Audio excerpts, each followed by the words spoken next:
తెలుగుదేశం పార్టీలో సీఎం చంద్రబాబు తర్వాత అత్యంత సీనియర్ నాయకుల్లో మాజీ మంత్రి యనమల రామకృష్ణుడు ఒకరు. 1982లో టీడీపీ పార్టీ పుట్టినప్పటి నుంచి ఇప్పటి వరకు తెలుగుదేశం పార్టీకి నెంబర్ 2 లీడర్ గా కొనసాగుతున్నారు యనమల. గతంలో 6 సార్లు ఎమ్మెల్యేగా పనిచేసిన ట్రాక్ రికార్డ్ యనమల రామకృష్ణుడి సొంతం. పార్టీలో చేరిన వెంటనే ఎమ్మెల్యే అయ్యారు. ఆ తర్వాత మంత్రి అయ్యారు. స్పీకర్ గా పనిచేశారు.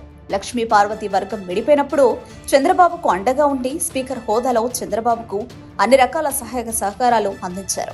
అయితే 2014, 2019 ఎన్నికల్లో యనమల రామకృష్ణుడి సోదరుడు కృష్ణుడు పొలిటికల్ ఎంట్రీ ఇచ్చారు. తుని నుంచి పోటీ చేసిన ఆయన అక్కడ వైసీపీ నేత దాడిశెట్టి రాజా చేతిలో ఓటమి పాలయ్యారు. అయితే 2019లో వైసీపీ అధికారంలోకి రావడంతో దాడిశెట్టి రాజాకు మంత్రి పదవి దక్కింది. అంతకుముందు దాడిశెట్టి రాజా ఎమ్మెల్యేగా గెలిచినా టీడీపీ నేతలు ఆయన ఆటలను సాగనివ్వలేదనే టాక్ ఉంది. దీని వెనక యనమల సోదరుడు కృష్ణుడు ఉన్నాడనే ప్రచారం సైతం ఉంది. గతంలో యనమల రామకృష్ణుడు మంత్రిగా, స్పీకర్ గా కీలక పదవిలో ఉన్న సమయంలో కృష్ణుడే తుని రాజకీయాల్లో చక్రం తిప్పారని చెబుతున్నారు. ఇక 2024 ఎన్నికలకు ముందు కృష్ణుడు తన అన్న రామకృష్ణుడితో విభేదించారు. దాంతో యనమల ఆయన కుమార్తె దివ్యను పాలిటిక్స్ లోకి తీసుకొచ్చారు.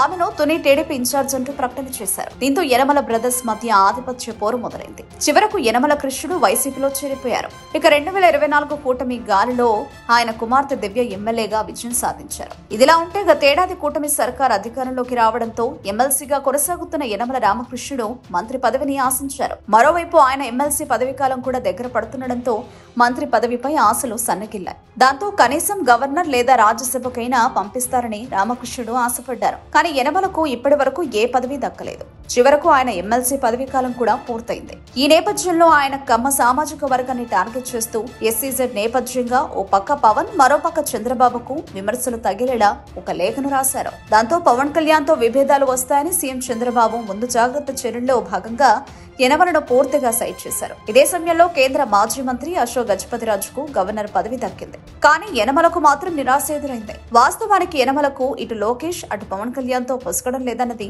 తెలుగు తమ్ముళ్ల వాదన. ఒక్కసారి కూడా ఆయన పవన్ తో నేరుగా కలిసిన సందర్భం లేదు. అలాగే ఎన్నికల సమయంలో పవన్ తో కలిసి తిరిగిన సంఘటన కూడా లేదు. పవన్ తుని పర్యటనలో కుమార్తె దివ్య మాత్రమే వేదికపై కనిపించారు. అటు పవన్ కళ్యాణ్ పై యనమల కూడా అసహనంగా ఉన్నట్లు ఇప్పటికీ స్థానిక నేతలు గుసగుసలాడుకుంటున్నారు. ప్రస్తుతం యనమల నియోజకవర్గానికి మాత్రమే పరిమితమయ్యారు.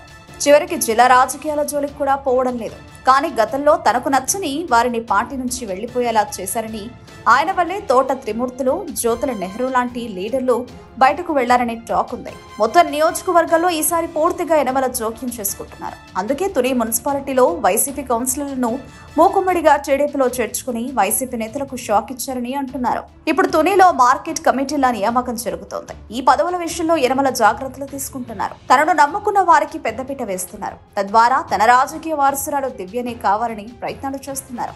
మొత్తం మీద యనమల రాష్ట్ర రాజకీయాలు వదిలేసినప్పటికీ తునిలో మాత్రం పట్టు సడలకుండా మరింత పట్టు బిగుస్తున్నారని చెప్తున్నారు. అసలు యనమల వ్యూహం ఏమిటి? జిల్లా పార్టీ సమావేశాలకు ఎందుకు హాజరు కావడం లేదన్నది తెలియక పార్టీ నేతలు చివరికి అధిష్టానం కూడా తలపట్టుకుంటోంది అన్నది టాక్ ఆఫ్ ది టౌన్ గా మారింది.